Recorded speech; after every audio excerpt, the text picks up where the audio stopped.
السلام علیکم دوستوں، ہم آپ کے سامنے ایک ایسا واقعہ پیش کرنے جا رہے ہیں جسے سن کر آپ حیران ہو جائیں گے اور بہت کچھ سیکھنے کو بھی ملے گا۔ یہ واقعہ ہے عیسیٰ علیہ السلام اور ایک یہودی کا، جس نے ایک روٹی چھپائی تو اس کا کیا انجام ہوا۔ بہت ہی خوبصورت واقعہ ہے، لہٰذا اس ویڈیو کو آخر تک ضرور دیکھیں۔ حضرت عیسیٰ علیہ السلام سفر کے ارادے سے نکلے اور آپ کے ساتھ ایک یہودی بھی ہو لیا۔ کچھ دور جانے کے بعد عیسیٰ علیہ السلام نے کہا کہ آؤ دونوں ساتھ مل کر کچھ کھاتے ہیں۔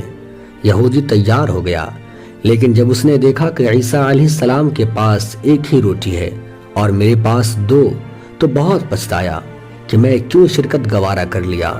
چنانچہ جب کھانے لگے تو یہودی نے اپنی ایک ہی روٹی دسترخوان پر رکھی تو عیسیٰ علیہ السلام نے فرمایا کہ تمہارے پاس تو دو روٹیاں تھی نا، ایک کہاں گئی؟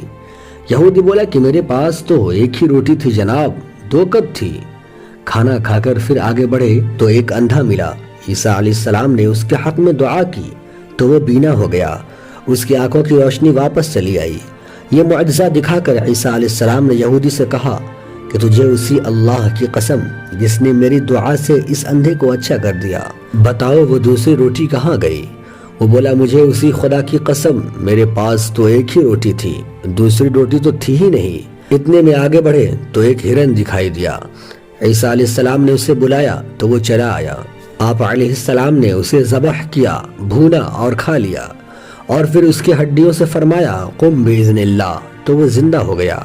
عیسیٰ علیہ السلام نے فرمایا تجھے اسی اللہ کی قسم جس نے ہمیں یہ ہرن کھلایا اور پھر اسے زندہ بھی کر دیا، بتاؤ دوسری روٹی کہاں گئی؟ بولا مجھے اسی خدا کی قسم، میرے پاس تو ایک ہی روٹی تھی۔ پھر آگے بڑھے تو ایک قصبہ آیا، عیسیٰ علیہ السلام وہاں پر کھڑے ہو گئے۔ یہودی نے موقع پا کر عیسیٰ علیہ السلام کی لاٹھی چرا لی اور پھر وہاں سے بھاگ نکلا۔ وہ بہت خوش ہوا کہ اب میں اس لاٹھی سے مردوں کو زندہ کیا کروں گا۔ چنانچہ اس نے گاؤں میں اعلان کر دیا کہ مردہ کو میں زندہ کر دوں گا۔ لوگوں تک یہ جب بات پہنچی تو اس علاقے کا بادشاہ بہت بیمار تھا، تو لوگوں نے اس یہودی شخص کو لے کر بادشاہ کے پاس پہنچ گئے، اور وہاں پہنچتے ہی بادشاہ کے سر پر یہ ایک زوردار لاٹھی دے مارا۔ لاٹھی کا سر پر لگنا تھا کہ بادشاہ وہیں پر مر گیا، اور پھر یہ کہنے لگا اب دیکھو میں کیسے زندہ کرتا ہوں۔ چنانچہ پھر اس نے دوبارہ ڈنڈا مارا اور کہا قم بإذن اللہ، مگر وہ زندہ نہ ہو سکا۔ اب یہ گھبرا گیا اور لاکھ کوششوں کے باوجود بادشاہ زندہ نہ ہوا، تو وہاں کی رعایت کے لوگوں نے اس یہودی شخص کو پکڑ لیا اور پھانسی پر لٹکا دیا۔ اتنے میں حضرت عیسیٰ علیہ السلام پہنچ گئے اور فرمایا لاؤ جی تمہارے بادشاہ کو میں زندہ کر دیتا ہوں، لہٰذا اس شخص کو چھوڑ دو۔ پھر آپ نے قم بإذن اللہ کہا تو بادشاہ فوراً زندہ ہو گیا اور انہوں نے یہودی کو چھوڑ دیا۔ عیسیٰ علیہ السلام نے اس سے کہا تجھے اسی اللہ کی قسم جس نے تمہاری جان بچائی، بتاؤ وہ دوسری روٹی کہاں گئی؟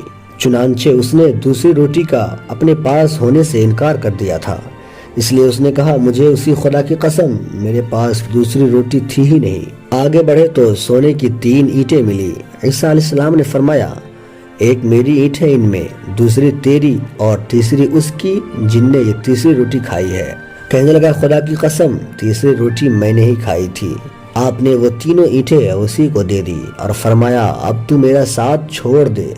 چنانچہ وہ اینٹیں لے کر چلا گیا، مگر اللہ رب العزت نے اس اینٹوں کے ساتھ زمین میں اسے۔ پیارے دوستوں، دنیا کا لالچ بربادی اور ہلاکت کا سبب بن جاتا ہے، اور یہ بھی معلوم ہوا کہ پیغمبر کے سامنے جھوٹ بولنا بڑا خطرناک ثابت ہوتا ہے، اس لیے کہ پیغمبر کو ہر ایک بات معلوم ہوتی ہے۔